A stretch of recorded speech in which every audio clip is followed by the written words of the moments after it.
Bismillahirrahmanirrahim. Assalamualaikum warahmatullahi wabarakatuh. Alhamdulillahirabbil alamin wassalatu wassalamu ala rasulillahil karim sayyidina Muhammadin wa ala alihi washabbihi ajma'in wa ba'd. Fa ahbaballahi wa ahbab rasulih sallallahu alaihi wasallam usi nafsi wa iyyakum bi taqwallahi faqad fazal muttaqun fala tamutunna illa wa antum muslimun. Faqala ta'ala ya ayyuhalladzina amanu taqullaha haqqa tuqatih wa la tamutunna illa wa antum muslimun. Saudara-saudariku dimanapun Anda berada, berjumpa kembali dalam kajian Madrasah Al-Imam Al-Bukhari, pembahasan tentang kitab As-Shaum yang terambil dalam Sahih Al-Bukhari. Alhamdulillah hari ini telah kita masuki hari ke-10 ya. Semoga qiyam kita diterima oleh Allah Subhanahu wa taala. Doa-doa kita dikabulkan oleh Allah Subhanahu wa taala, dan lebih daripada itu semoga sampai hari ke-10 ini dosa-dosa kita diampuni oleh Allah Subhanahu wa taala. Baiklah, kita akan coba lanjutkan bahasan kita. Sekarang kita masuk pada bab kelima ya. Bab kelima. Nah, teman-teman dimanapun Anda berada perlu diinformasikan bahwa selama Ramadan ini, alhamdulillah sampai hari ke-10 kita telah konsisten membahas tentang hadis-hadis Nabi SAW terkait dengan ibadah siam Ramadan yang kita mengambil referensi langsung dari kitab Sahih Al-Bukhari ya. Di sini di tema atau kitab berapa? 30 ya, urutan dari topik atau tema yang disusun oleh Al-Imam Al-Bukhari. Diingatkan kembali di dalam kitab Imam Al-Bukhari ini terdapat 97 tema ya. Jadi ini tema ke-30, temanya terpusat tentang saum ya, tentang segala hal yang terkait dengan praktek puasa, termasuk di dalamnya puasa Ramadan.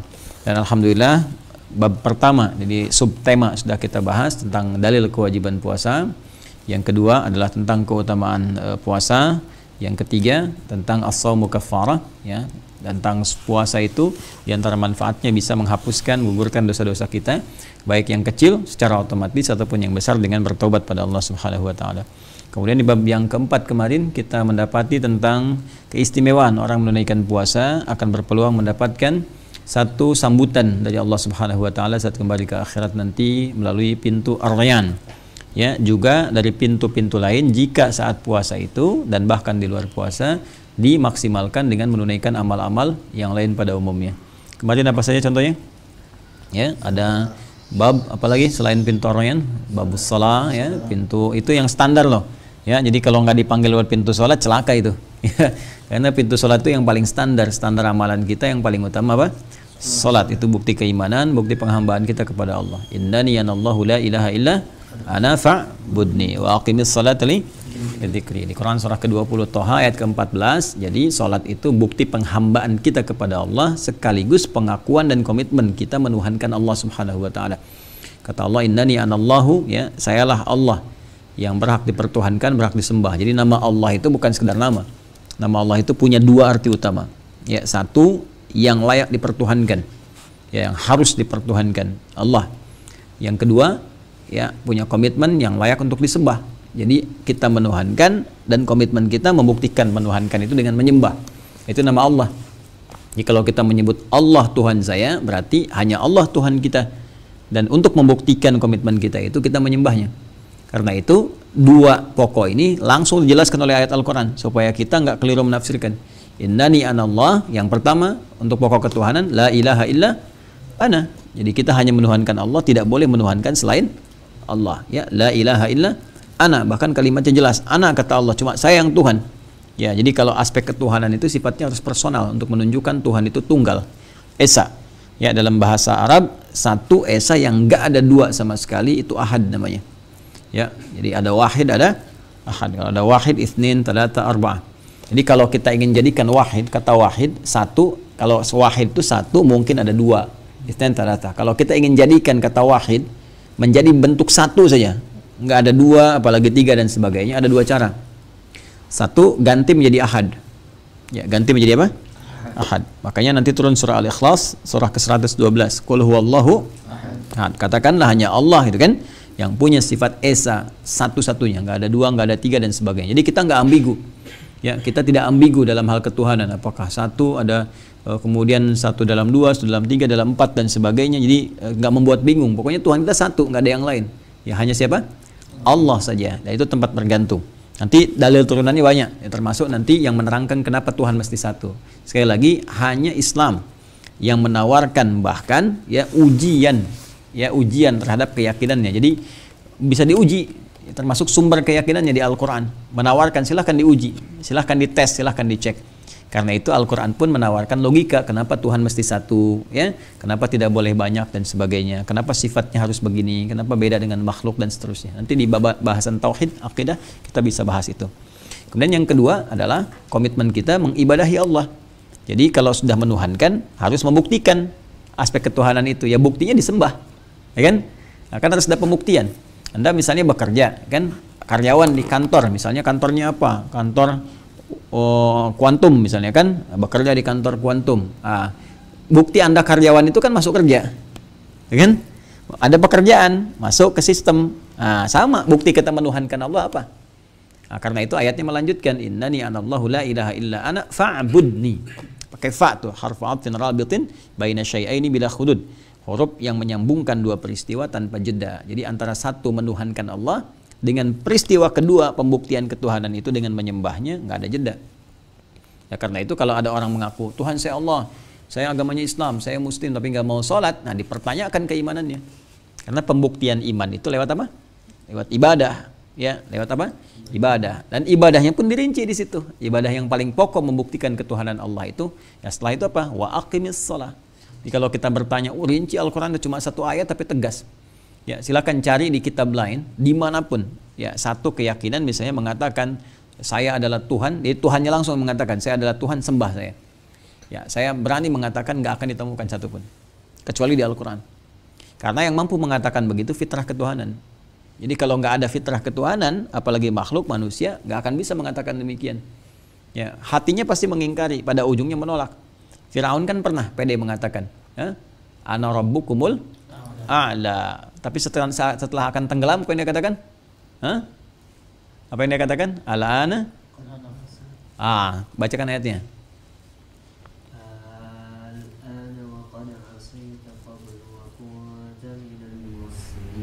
Terus?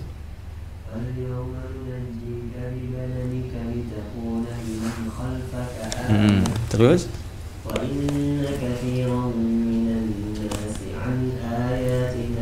Nah, sekarang baru sadar dia, ya kan? Kemudian Allah tenggelamkan. Nah, sebelum ditenggelamkan itu dia mengatakan, saya beriman kepada Tuhannya Musa dan Harun. Apa ayatnya? Apa ayatnya? Ayo, Ihsan, Faiz, Musab. Amantu bi Rabbi Musa. Bacakan ayatnya. Ihsan, bantu bacakan ayatnya. Ayo Faiz, cari ayatnya. Amantu bi Rabbi Musa wa Harun. Bacakan ayatnya.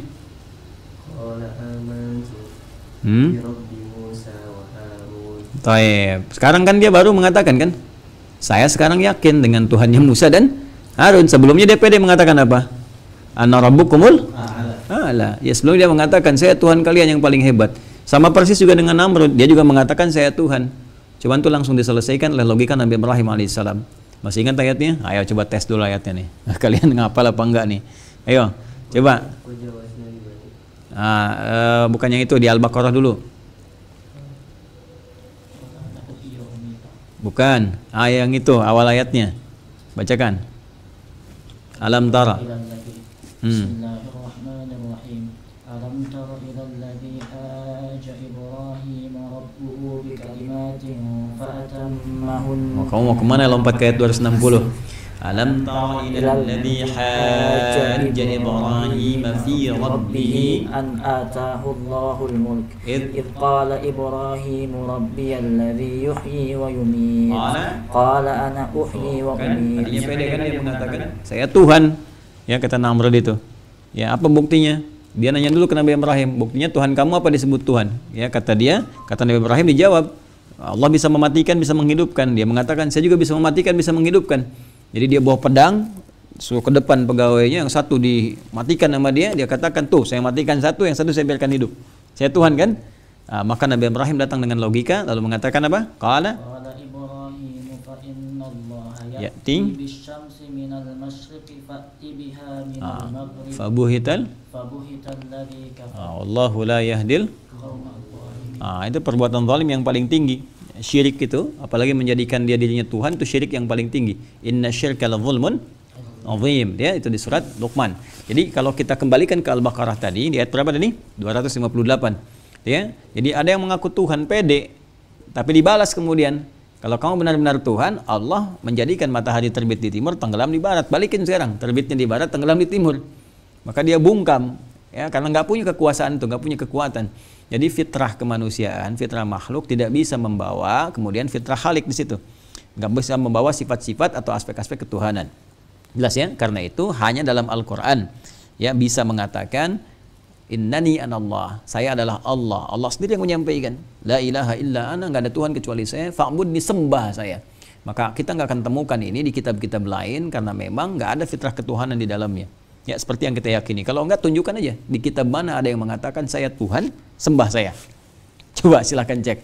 Ya, hanya di Al-Quran. Ini menunjukkan bahwa Al-Quran adalah firman Allah, bukan rekayasa Nabi Muhammad SAW ataupun manusia-manusia biasa. Jelas ya? Nah, untuk itu penting kita kembalikan penghambaan kita kepada Allah Subhanahu wa taala dengan mengikuti segala petunjuk-petunjuk Allah dan menjalankan segala perintah-perintah dan menjauhi larangannya. Karena itu kita akan lanjutkan di pembahasan ke sekarang ini dengan meneruskan ya, setelah kemarin kita belajar tentang bagaimana memaksimalkan ibadah, menyembah Allah lewat pintu salat sehingga dipanggil lewat pintu salat saat kembali kepada Allah ya. Itu yang tadi luasan bahasan kita ya, kembali ke situ.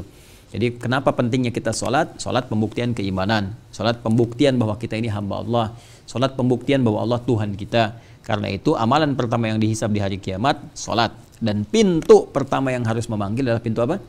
Salat. Jadi kalau nggak dipanggil lewat pintu salat bahaya. Ini menandakan imannya bermasalah.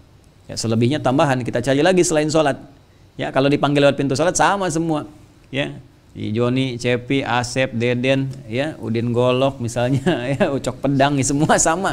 Ya, kalau dia beriman, dia misalnya salat, ya bagus imannya, ya tetap dipanggil sama. Jadi saya, kita, Anda sama juga dipanggil lewat pintu salat.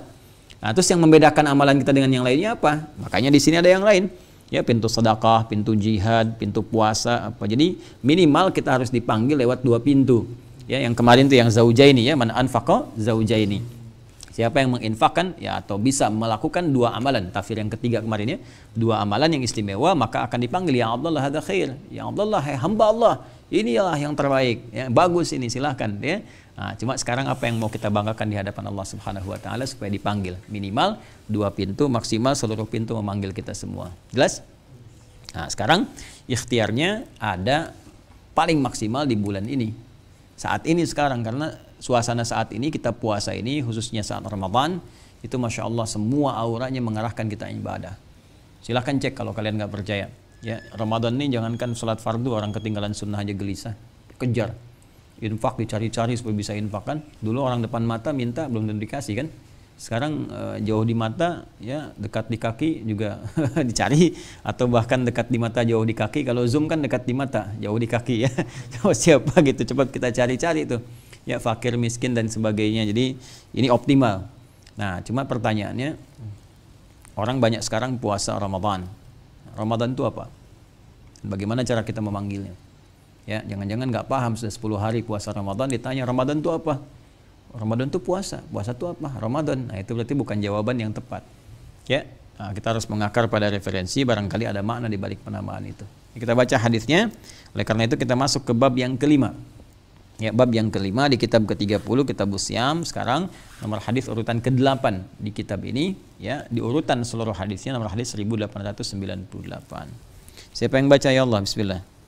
Siapa? Bismillahirrahmanirrahim.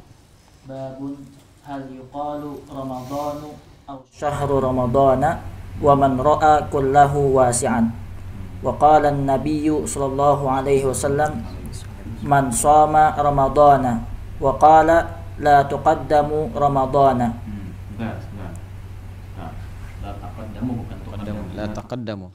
Taqaddama ya taqaddamu, taqadduman, taqaddamu, la taqaddamu, bukan la tuqaddamu. Kalau mau dibaca la tuqaddimu bisa la taqaddamu. Nah, asalnya la tataqaddam jadi la taqaddam. Ya. Baik. Bab yang kelima Saya bacakan dulu babnya. Babun. Babun ini mubtada dari ini ya khabar dari mubtada mahdhuf, asalnya hadza babun. Ini adalah bab baru yang kelima yang tidak kalah penting dari pembahasan-pembahasan sebelumnya. Hal yuqalu ramadhanu au syahrul ramadan. Apakah Ramadan itu kita panggil dengan Ramadan saja ataukah syahrul ramadan? Ya, bulan Ramadan. Bagaimana cara memanggil Ramadan?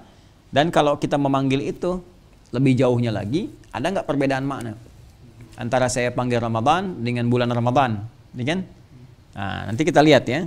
Termasuk wa man ra'a kullahu wasi'an, ya, dan ada juga yang memandang bahwa keluasan dalam bab ini. Mau manggil Ramadan silakan, syahrul Ramadan silakan, ya. Jadi intinya kita ada pembahasan dua hal di sini. Satu secara tekstual dari hadis dan tema, yaitu tekstualnya, bolehkah kita memanggil Ramadan dengan Ramadan saja atau syahrul Ramadan? Mana di antara dua ini yang dibolehkan? Jadi ada yang mengatakan Ramadan, ada yang mengatakan harus syahrul Ramadan, ada yang mengatakan itu perkara luas. Mau syahrul Ramadan silakan, mau Ramadan saja silakan, kan? Nah, ini gambarannya nanti kita akan bahas secara spesifik. Yang kedua, kaidah itu selalu mengatakan begini. Di dalam kaidah bahasa Arab, penamaan pada sesuatu itu memberikan keluasan makna. Ya, bisa meluas, bisa juga memendek. Ya, bisa maknanya singkat, bisa maknanya luas. Ya, kaidahnya berbunyi begini. Ziyadatul mabna tadullu ala ziyadatil ma'na. Ketika bertambah bangunan hurufnya atau bahkan harakatkah atau hurufkah, berarti maknanya akan berbeda dari sebelumnya. Ya. Semacam begini misalnya. Kalau kita katakan lam, kan? Lam, ya. La dengan ala. Beda enggak? Beda kan? Baik. Laha dengan alaiha. Lam dengan ha, kan? Lam, ha, alif. Laha dengan alaiha. Lamnya masih ada kan di alaiha, kan? Tapi tambah ain, kan? Ain kemudian ya alaiha. Itu udah beda. Laha untuk dia. Laha itu pemberian biasanya positif. Alaiha juga untuk dia tapi negatif. Ya, laha ma kasabat wa alaiha mak tasabat. Jadi laha itu positif. La yukallifullahu nafsan illa usaha. Laha ma wa 'alaiha mak. Ya, la yukallifullahu nafsan illa usaha. Al-Baqarah 286, ya. Allah tidak akan memberikan beban kepada seseorang berupa ujian atau juga berupa penunaian ibadah, ya, kecuali sebatas kemampuan. Ya, jadi kita pun diminta menunaikan ibadah ini, bahkan diatur 5 kali misalnya salat dalam sehari, itu kalau kita nggak mampu mustahil diwajibkan. Termasuk ujian hidup. Ya, ujian hidup itu mustahil. Ujian sekolah aja berdasar kemampuan. Masa ujian hidup di luar kemampuan kita? Ya, coba cek kalau kalian sekolah kuliah, kan berdasar kemampuan kita yang telah kita pelajari itu diujikan. Nggak mungkin Anda dikasih soal di luar apa yang telah dipelajari. Itu mustahil. Jelas ya? Jangan kalian katakan gini, besok ujian ya, oh Pak, kita udah banyak ujian hidup, nggak mau ujian sekolah, itu nggak bisa begitu.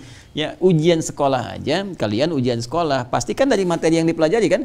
Kalau ada materi pelajaran belum dipelajari diujikan, kalian protes, kan? Ya, Pak, ini belum kita pelajari, kan? Gitu kan? Ya, apalagi ujian hidup. Ujian hidup begitu. Nggak mungkin diberikan kecuali sesuai dengan kadar kemampuan kita pada bekal yang telah kita terima. Makanya orang tuh dapat ilmu dulu baru diuji. Ya, nggak dapat ilmu nggak akan diuji. Ya, sama kita juga begini dalam kehidupan kita. Ya, jadi ilmu-ilmu itu ada yang diberikan oleh Allah lewat pelajaran formal begini.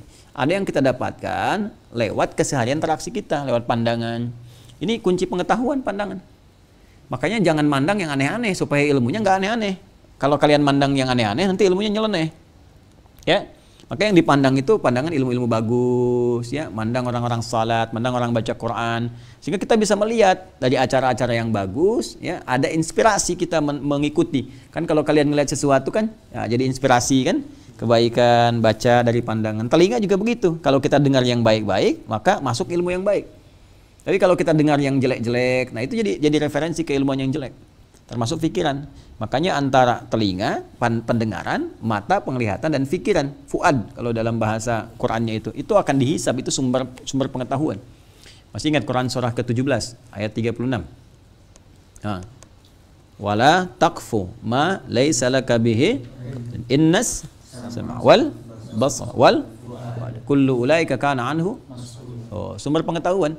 Ya, hati-hati, wala taqfu ma laysa laka bihi ilm. Jangan ikuti semua hal yang tidak ada dasar ilmunya. Kalian kalau diajak-ajak kemana-mana, tanya dulu mau ngapain. Mau kemana kita? Udah ikut aja lah, gampang. Nah, jangan diikuti, nggak boleh. Kalau kata kaidah Quran, tanya, jangan-jangan diajak ke tempat yang nggak bagus. Ya, misalnya kalian lagi olahraga kan, beli beca-becaan gitu kan, terus kalian lagi bawa beca gitu, dikira tukang beca. Ya, ada orang, Pak tolong anterin ya. Ya, terus kemana? Dia kan tanya dulu, pokoknya Bapak anterin aja. Nah, jangan mau begitu. Ya harus jelas gitu kan, kemana dianterinnya. Jangan-jangan dibawa ke tempat maksiat, atau dia bawa barang-barang yang nggak bagus dan sebagainya, sehingga melibatkan kita pada keburukan. Ya, atau misalnya kalian mau ke luar negeri nanti berangkat, insya Allah ada orang mau nitip barang ya, tanya dulu isinya apa, itu kan, isinya apa, mau ke siapa, kontakkan di sana siapa dan sebagainya. Banyak kejadian dulu begitu, orang nitip-nitip tiba-tiba narkoba itu kan dan sebagainya. Hati-hati tuh pada yang demikian ya. Nah, sekarang kembali ke sini, kita balikin lagi. Jadi semua sumber pengetahuan kita dari pandangan, kemudian pendengaran sampai pikiran kita akan dievaluasi, ditanya oleh Allah kalau kita tidak serius mencerna informasi. Baik, di sini Ramadan atau bulan Ramadan, dan apa maknanya kalau kita panggil Ramadan saja dengan syahr Ramadan, ya, dengan yang lainnya. Wa qala an-nabiy sallallahu alaihi wasallam, dan ini pembahasan ini hadis-hadisnya akan mengacu pada keterangan Nabi sallallahu alaihi wasallam, man shama ramadhana. Ya, nanti ada hadis yang akan kita lihat, nomor hadis 38 nanti dalam pembahasan ini, kitab ini. Man shama ramadhana imanan wa ihtisaban ghufira lahu ma taqaddama min dzambi. Jadi di sini ada kalimat shama Ramadan, kalimatnya Ramadan kan. Juga nanti ada waqala la taqaddamu Ramadan. La taqaddamu Ramadan bi yaum aw bi yaumain, gitu kan. Jangan kalian awalkan nanti Ramadan itu dengan mendahulunya puasa sehari 2 hari. Jadi dulu ada puasa yang nyambung.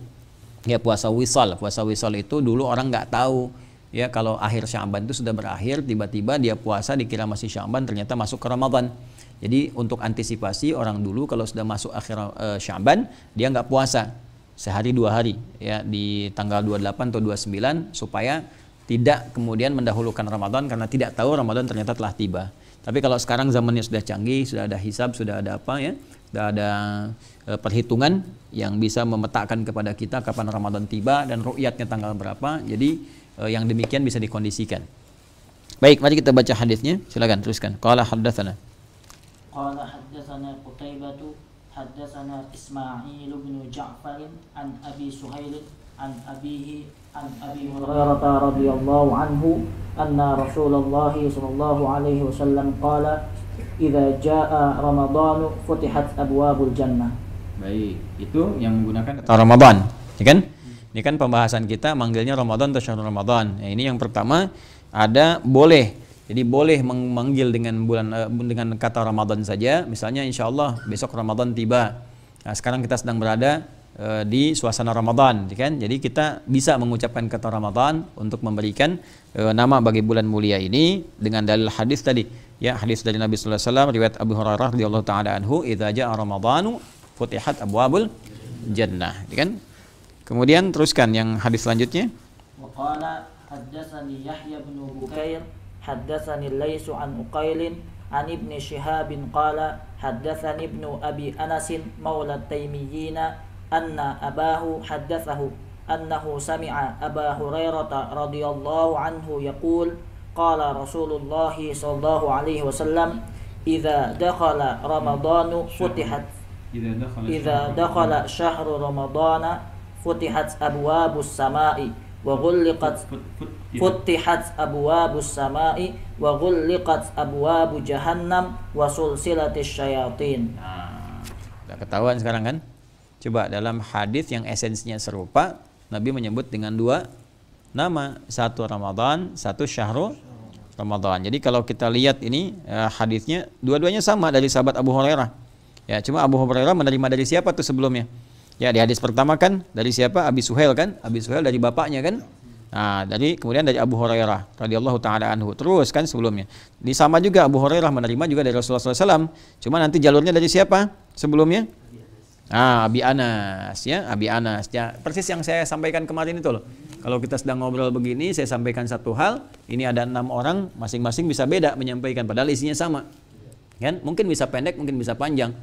Ya, kalau kita misalnya bisa contohkan kembali ya, insya Allah setiap hari jam 5 sore dalam channel Adi Hidayat Official akan ada tayangan Aku Suka. Ya, ayo kultum sejenak untuk berbuka. Coba Anip mau nyampaikan misalnya. Gimana? Insya Allah setiap hari besok ada Kultum. Besok ya. Aku suka, ya, langsung di channel Adi Hidayat Official. Baik, coba San. Kata Mas Hanif dari Ustaz Adi. Sama Sanif dari Ustaz Adi. Terus, Insya Allah setiap sore jam 5 yo, keraskan suaranya. di YouTube Adi Hidayat Official ada yang aku suka.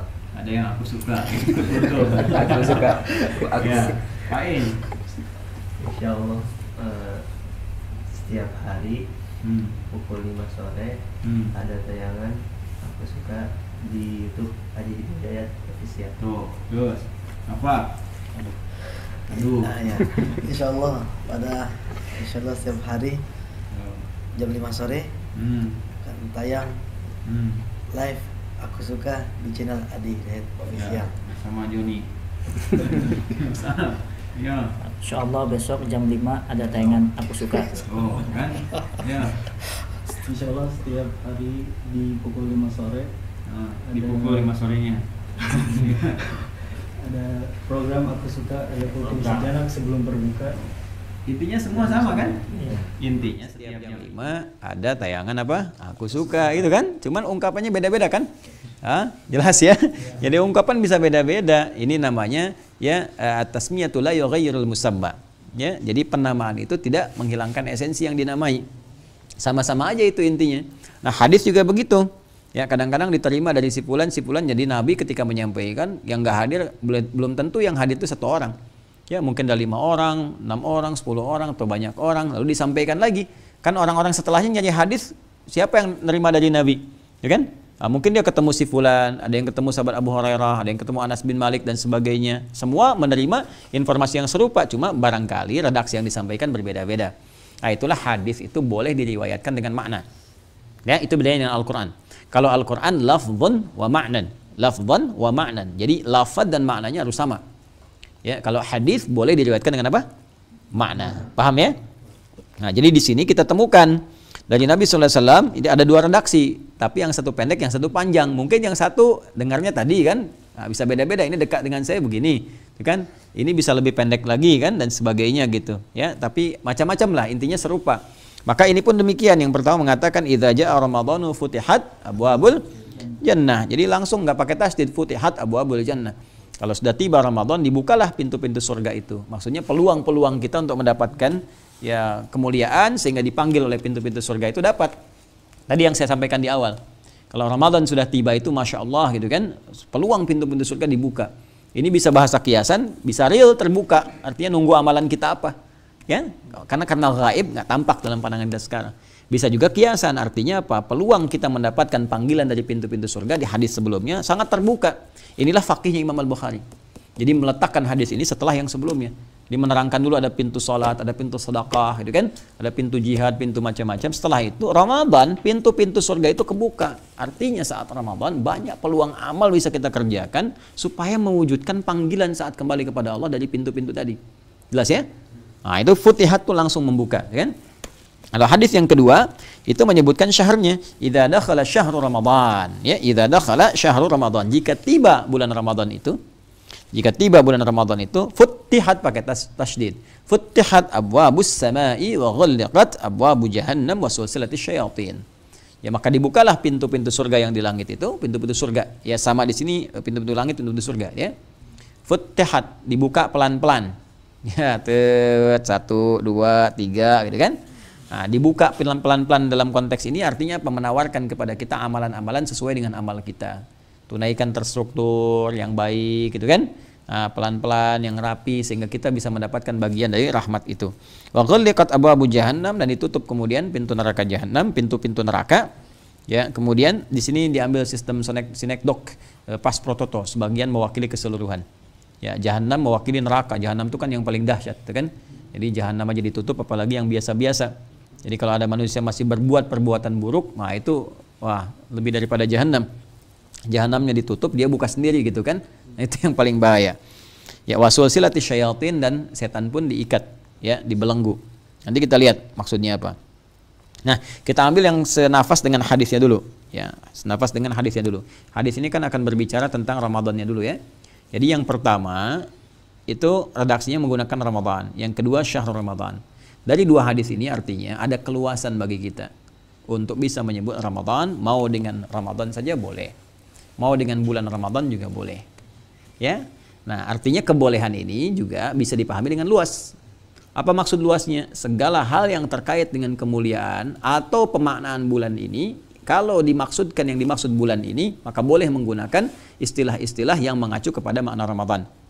Ya, misal kita ingin sebutkan bulan Ramadan, ya kita ingin sebutkan misalnya bulan suci Ramadan, kita ingin sebutkan bulan penuh ampunan. Kalau sekarang kita sebutkan bulan penuh ampunan, di kepala orang Islam yang terbayang apa?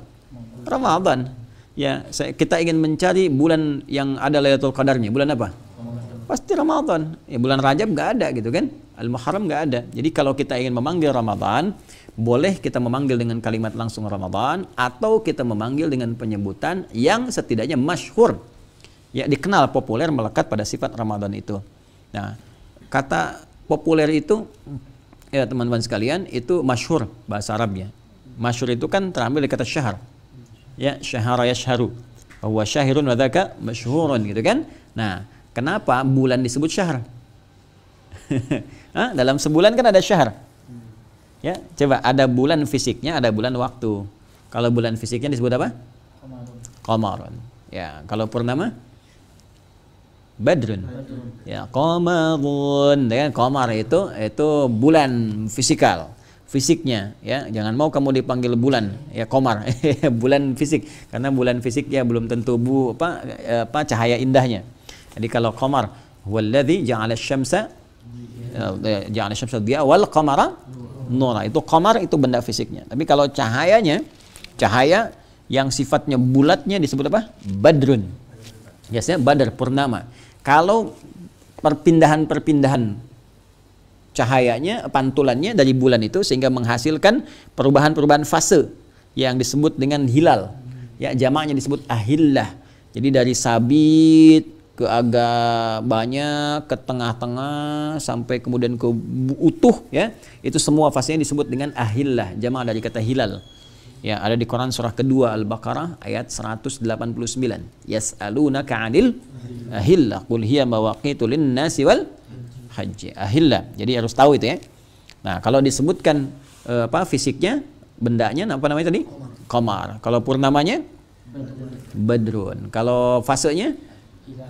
Hilal. Jamaknya? Ahillah. Ya, semua. Nah, itulah kalau kalian mengerti ini, kalian paham kenapa Nabi disebut dengan Badrun. Anta syamsun anta Badrun. Ya, disebut juga dengan Qamarun dari pantulan sinarnya. Qamarun, kan? Qamarun sidnan Nabi, itu kan ada syair itu ya. Itu syair sebetulnya mengambil dari salah satu pujian, ya, yang dapat royaltinya Mustafa Atib gitu. Padahal itu dari asalnya dari salah satu pujian. Jadi ada salah satu ya, kalau tidak keliru itu nanti ada Zuhair bin Abi Salma. Ya, jadi dia pernah mencela Nabi di masa keislaman, jadi mencela dan sebagainya. Ada pasal penghinaan lah kepada Nabi sehingga diburu. Ya, jadi diperintahkan pada masa itu tangkap buru supaya nggak menyebar jadi fitnah. Ya, makanya kalau ada itu sudah fitrah ya. Jadi kalau ada penghinaan, celaan yang menyebabkan kerusuhan dan sebagainya, provokasi, tangkap, jangan dibiarkan, jangan dilama-lama. Kayak sekarang nih ada Nabi ke-26 tuh yang aku itu ya. Tangkap aja udah, jangan dirame-ramein gitu kan. Ya udah, buru langsung. Kalau di luar Interpol gerakan dan sebagainya, nanti semakin dilama-lama apalagi digoreng media jadi rusuh, rame gitu. Kita dukung ya langkah dari Bareskrim, Interpol, coba langsung aja tangkap, kemudian diselesaikan, ditutup, dan media nggak usah dirame-ramein gitu, udah aja ambil langsung. Jadi semakin diramaikan, semakin terprovokasi nanti orang rame. Nah, kemudian setelah itu dia merasa terancam dan sebagainya, terus dia juga mengetahui bahwa Nabi pemaaf. Ya, Nabi pemaaf ya. Kemudian dia datang kepada Nabi sallallahu alaihi wasallam, menyamar. Kalau ketahuan tuh udah pada tegang aja, Umar tuh udah nyiapkan pedangnya gitu kan. Nah, jadi pada waktu itu begitu dia sudah menatap Nabi, dia mengeluarkan satu pujian kepada Nabi, qasidah. Ya, qasidah Banat Sa'ad. Jadi begitu dia kemudian memuji Nabi sallallahu alaihi wasallam, menyampaikan pujian kepada Rasulullah dan diluruskan oleh Nabi sallallahu alaihi wasallam beberapa pujiannya supaya nggak berlebihan, itu kan, dan benar. Lalu dihadiahkanlah burdahnya Nabi. Burdah, jadi semacam ada jubah ininya yang kayak jubah luarnya, atau burdah itu bisa juga diartikan seperti sorban atau apa ya, dipakaikan. Maka di situ dikenal dengan qasidah burdah. Ya, qasidah burdah gitu. Itu diantaranya, ya teman-teman sekalian. Jadi kalau tahu kita paham sejarah seperti itu, kita ngerti nanti ini maksudnya kemana gitu. Nah jadi ada lagi yang hitungan hari, waktu. Jadi misalnya sehari, 2 hari, 3 hari, 4 hari, 5 hari, 6 hari, 7 hari disebut apa? Pekan kan? Pekan. 2 pekan, 3 pekan, 4 pekan disebut apa? Bulan. Ya, bulan itu disebut apa bahasa Arabnya? Syahr. Ya, hari yaum, ya. Minggu, pekan, usbu' kan? Minggu, pekan ya. Sepekan itu usbu'. Kalau sebulan? Syahr. Kenapa disebut dengan syahr? Oh. Kenapa coba? Karena umumnya dalam bulan itu akan dikenal peristiwa-peristiwa yang populer. Ya, akan dikenal peristiwa-peristiwa populer. Orang kalau pengen tahu peristiwa, kalau enggak menyebutkan bulan, dia menyebutkan tahun. Tahun pun dicari bulannya. Coba gini, kita kemerdekaan kapan? Tuh, Agustus kan? Ya kan? Pasti Agustus, itu yang kita ambilnya. Gitu kan? Haji bulan apa? Dzulhijjah, gitu kan? Jadi yang kita kejarnya pasti itu. Ya, jadi Agustus, udah 17 Agustus tahun 45 gitu kan, kali tahunnya, tapi bulannya kita ketahui Agustus nih, mau ada proklamasi, ada kemerdekaan, ya Indonesia kita tercinta. Jadi itu yang diambil. Jadi kenapa disebut dengan bulan? Karena ada sesuatu yang populer, ada yang familiar. Nah, kalau kita menyebutkan syahrul Ramadan, maka kita ingin memberikan kesan bahwa ada yang familiar, ada yang populer, ada yang bagus di Ramadan ini. Ya, seakan-akan memberi kesan hidupkanlah bulan ini dengan baik karena banyak di situ yang sangat istimewa. Saking istimewa jadi populer. Contoh apa? Lailatul Qadar, ya kan? Nuzulul Quran, Fatu Makkah, peristiwa perang Badar dan sebagainya. Itu kan populer, terjadi di bulan Ramadan. Jadi kalau disebutkan kepada Anda misalnya, insya Allah kita sekarang sedang berada di bulan Ramadan. Itu kalau kita ngambil bulannya aja, mungkin nggak terasa ke jiwa kita. Tapi kalau kita katakan syahrul Ramadan, bukan sekedar ini Ramadan, tapi ada banyak yang populer di sini yang harus kita jadikan inspirasi, kita belajar. Ya, jelas sampai sini ya? Nah, jadi kalau kita ingin terjemahkan dalam bahasa bebas, boleh kita katakan misalnya bulan penuh ampunan, bulan penuh rahmat, itu kan di dalamnya. Ya, di sini ada malam Al-Qadar dan seterusnya. Jelas ya? Nah, kalau Ramadan sendiri apa artinya? Ramda. Kalau Ramda itu apa? Ramadan. Ramadan apa Ramda? Baik, Ramadan ya akar katanya ya bisa dari kata arwamda atau dari Ramadha yarmadu bisa. Ya, Ramadha itu sifatnya Ramadha yarmadu. Ramadha asalnya panas, terik. Ya, panas, terik, membakar, sinar yang membakar. Ya. Kalau kalian ingin jadikan bentuk superlatif, sangat, kan? Dahsyat, banyak, maka tambahkan alif dan nun di ujungnya. Jadi Ramadan yang sinarnya sangat terik, yang begitu membakar. Ghafara, mengampuni, ghufran, yang banyak ampunannya, ya kan? Apalagi misalnya? Apalagi? Apalagi misalnya? Ghufran, tadi sudah, apalagi? Syukran ya, syukran syin kaf ra ya. Ra alif syukran. Furqan. Ya, Furqan. Syahr Ramadan alladzi unzila fihil Quran. Quran juga masuk di situ. Yang dari qara'a yaqra'u Quran wa qira'atan wa Qur'anan. Hudal linasi wa bayyinatin minal huda wal furqan. Tuh. Jadi setiap ada tambahan alif dan nun berarti bertambah ya, banyak, sangat atau dahsyat. Ramadan kenapa disebut dengan Ramadan?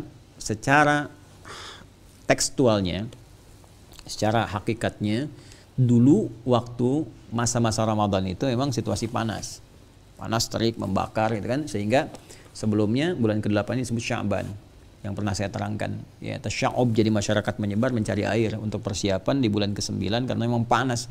Saking panasnya ya bisa sumur itu mengering, sulit untuk mencari akses. Karena itu mereka mencari sejak bulan ke-8 Sya'ban. Nah, kemudian ini dipertahankan di masa Islam untuk memberikan makna kiasan. Bahwa dengan Ramadan itu ketika masuk kita ke bulan Ramadan, Allah berkenan ya membakar dosa-dosa kita, membakar kesalahan-kesalahan kita seperti halnya sinar matahari membakar sekeliling yang ada sehingga menjadikan terbakar hangus dan hilang seketika. Ya, itu yang dimaksudkan man shoma ramadhana imanan wah saban ghufira lahu ma taqaddama min dhanbi. Siapa yang menunaikan puasa Ramadan dengan serius, tulus, sungguh-sungguh, kemudian dia berevaluasi diri, maka Allah berkenan mengampuni dosa-dosa yang pernah ia lakukan, dibakar dosa-dosanya seperti sinar mentari yang sangat terik membakar sesuatu sampai hangus tak bersisa. Jelas sampai sini? Makanya kalau disebutkan Ramadan, orang yang beriman itu langsung berharap penuh kebaikan. Ya, apalagi syahrul Ramadan, banyak keistimewaannya selain membakar dosa, menghilangkan kesalahan, banyak hal yang bisa didapatkan.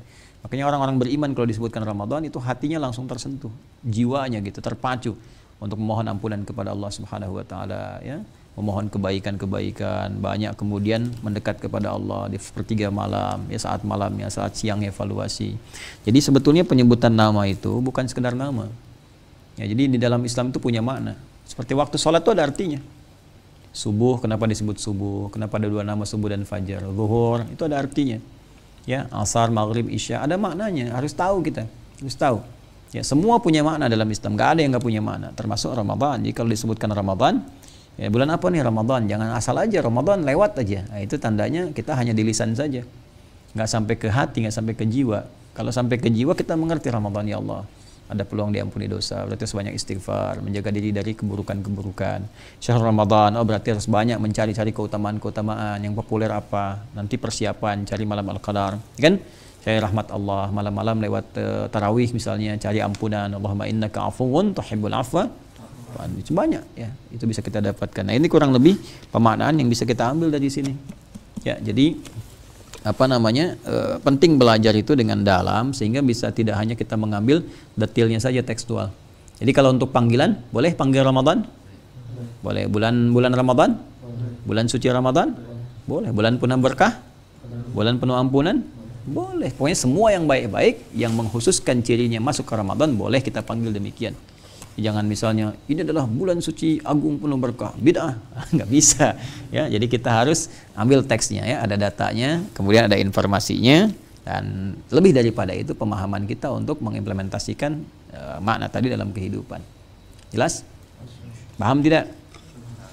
Baik, ya. Kalau sudah paham, ada yang ditanyakan? Alhamdulillah. Diam berarti diam tanda setuju, paham. Ya, kalau di kaidah usul fikih itu as-sukutu alamatu nah, itu bahasa Slovakia, ya. As-sukutu bahasa Arab, sukut diam itu alamatu tandanya setuju, ya. Jadi makanya kalau nanti kalian melamar, nanti menikah, ya, melamar misalnya, nah itu harus dipastikan dijawab. Ya, nah, tapi kalau nggak dijawab juga kalian bahagia, katanya setuju, ya. Nah, makanya para akhwat nanti kalau dilamar Anda harus jawab, ya. Kalau tidak, katakan tidak, ya. Jangan Anda diam saja. Kalau diam Anda setuju, ya. Jadi kalau tidak misalnya tidak, nah, kan, nah, tidak ya tidak gitu kan. Kalau jangan ambigu, kalau misalnya iya katakan iya, jelas, ya. Tapi kalau dalam ilmu diam itu tanda apa? Setuju gitu. Kalau sama paham juga demikian. Kalau tidak paham, ya, bertanya, ya. Kalau paham, ya sudah katakan paham. Baik, ya, jelas, ya. Baik, paham? Paham. Ada pertanyaan? Tidak, jangan diam, ya. Baik, alhamdulillah. Kita cukupkan sampai di sini. Semoga Allah meridhai kita semua. Semoga di bulan ini kita digiatkan oleh Allah untuk mencari keberkahan, kemuliaan, tambahan pahala, dan juga disempurnakan kekurangan-kekurangan kita, insyaallah. Pemirsa dimanapun Anda berada. Kiranya itu yang bisa kita bahas di kesempatan hari ini. Semoga Allah berkahi kita semua.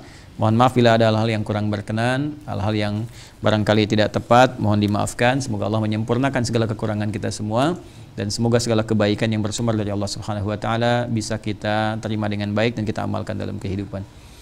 Allahumma taqabbal minna innaka antas sami'un alim wa tub 'alaina innaka antat tawwabur rahim. Allahumma ya Allah wafiqna bima ta'allamna bih, wafiqna ya Allah linafhama ma ta'allamna bih, wafiqna lin'amala ma fahimna mimma ta'allamna bih. Allahumma rabbana atina fid dunya hasanah wa fil akhirati hasanah wa qina adzabannar. Bi fadlika subhana rabbika rabbil izzati amma yasifun wa salamun alal mursalin wa akhiru da'wana alhamdulillahi rabbil alamin. Subhanakallahumma bihamdika nasyhadu an la ilaha illa anta nastaghfiruka wa atubu ilaik. Assalamualaikum warahmatullahi wabarakatuh.